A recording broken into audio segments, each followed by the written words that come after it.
So, what do you actually learn in business school? It's not just about stuffy textbooks and theory. It's really about solving painful real-world problems. Like, what happens when your small business suddenly blows up and goes viral? Today, we're going to open up the playbook and see exactly how you turn that one-hit wonder into a real, long-lasting success. I want you to picture this for a second. You have been pouring your heart, your soul, everything you have into your little passion project. Maybe it's a cafe, an online store, whatever. Then one day, bam, it happens. A celebrity posts about your product. A TikTok video gets 1 million views. Suddenly, the entire world knows who you are.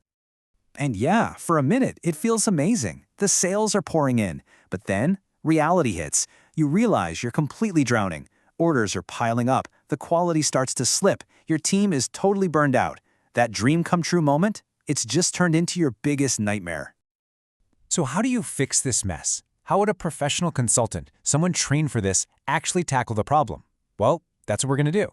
We're going to go inside a real MBA case study and look at the exact tools and frameworks they use to turn that kind of chaos into a smooth, efficient, and profitable operation.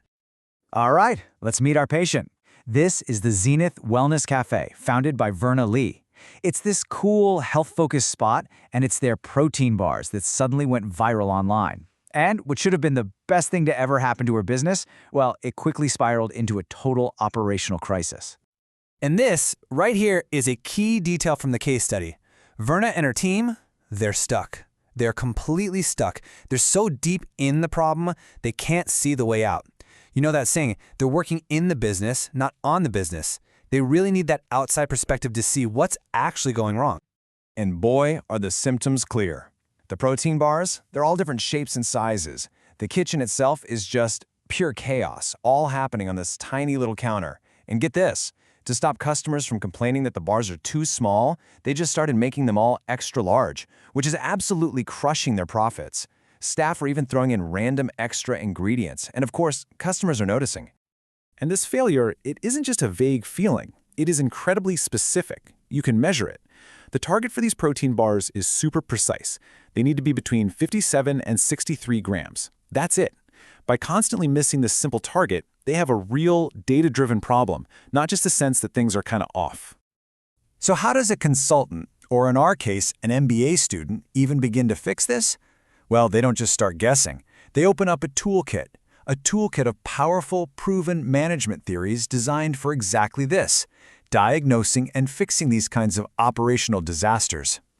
And this leads us to a really fundamental question.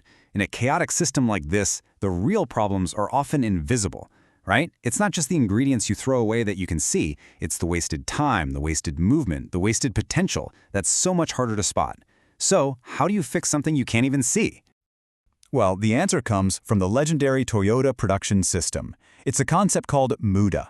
It's the Japanese word for any activity that uses up resources, your time, your money, your energy, but creates zero value for the customer. Think of it like a special pair of X-ray glasses that lets you see all the hidden waste in your business. And when you put those glasses on and look at Zenith, it all becomes crystal clear. Making the bars extra large just in case, that's not good customer service. That is the mood of overproduction.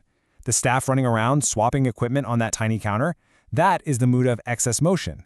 And every single inconsistent bar, that is the mood of defects. See? Once you can name the problem, you can start to fix it. But look, theory alone is not enough. I mean, you wouldn't want to get on a 747 with a pilot who's only read books about flying, right? You want them to have time in a simulator. Well, business students need the same thing, a risk-free place to practice, which is where this flight simulator for business comes in. This is a simulation called Practice Operations, and here, students are thrown right into the fire. They have to manage a whole clothing company from scratch. They're dealing with suppliers, production lines, hiring staff, making huge financial decisions, and they're doing it all in a competitive game against their classmates. And here's just a quick look at the core of the game. Students have to manage this production line. A simple t-shirt has to go from cutting to sewing to getting a design pressed on to packaging. Every decision they make about scheduling or how much material to buy has a direct impact on how efficient they are and, whether they actually make any money. And this is where it gets really interesting. Just look at this vendor scorecard. Students can't just go, oh, I'll pick the cheapest supplier. They have to balance price against quality and reliability. Is it better to get cheap fabric that might be low quality, or should you pay more for a partner you can count on? This simulation forces them to make these really complex, data-driven trade-offs, just like they'd have to in the real world. Okay, so how does this all come together to create a solution? The student now has the theory, like Muda, and they have the hands-on practice from the simulation. The last step is to combine all that knowledge and forge a concrete, data-driven action plan for the Zenith Wellness Cafe. And that brings us to the big question, the heart of the matter. How do you take the pure chaos and unpredictability of Zenith's kitchen and turn it into a system, a machine, that produces a perfect, consistent product every single time? The tool for this job is called Six Sigma. It's this super disciplined, data-heavy approach that is laser-focused on one thing and one thing only, hunting down and eliminating defects and variability. It is the gold standard for getting predictable, high-quality results, and it's exactly what Verna Lee needs for her protein bars. And this isn't about feelings or just trying hard. The plan sets a very specific, measurable target. Now, don't worry about the letters. Just think of CPK as a simple score, like a grade for your process.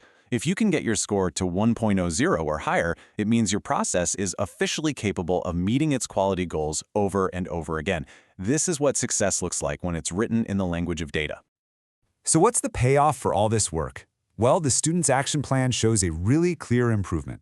By making the process consistent and getting rid of all that waste, the amount of money they make per hour of work, their labor productivity, is projected to jump from $62.50 an hour all the way up to $75.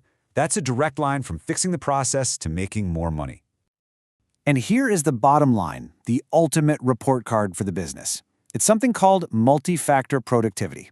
It's just a simple score for how good you are at turning all your costs, like labor and ingredients, into revenue. And by boosting their revenue while actually cutting their costs, the cafe's score jumps from 1.50 to 1.62. This is how a small business becomes truly scalable and truly profitable. So let's just step back for a second. We followed this whole journey, from diagnosing the chaos at a real cafe, to using these powerful academic frameworks and practical simulation skills, all the way to crafting a professional, data-backed solution that creates real, measurable value. And here is the most important takeaway of all. This is not just some assignment to get a good grade. This discipline, this ability to systematically find problems and then use data to fix them, that is the fundamental difference between a viral hobby that burns out in 6 months and a scalable business that's built to last for years.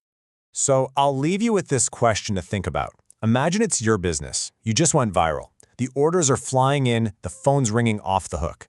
Knowing what you know now, what is the very first operational fire you would put out? What is your #1 priority?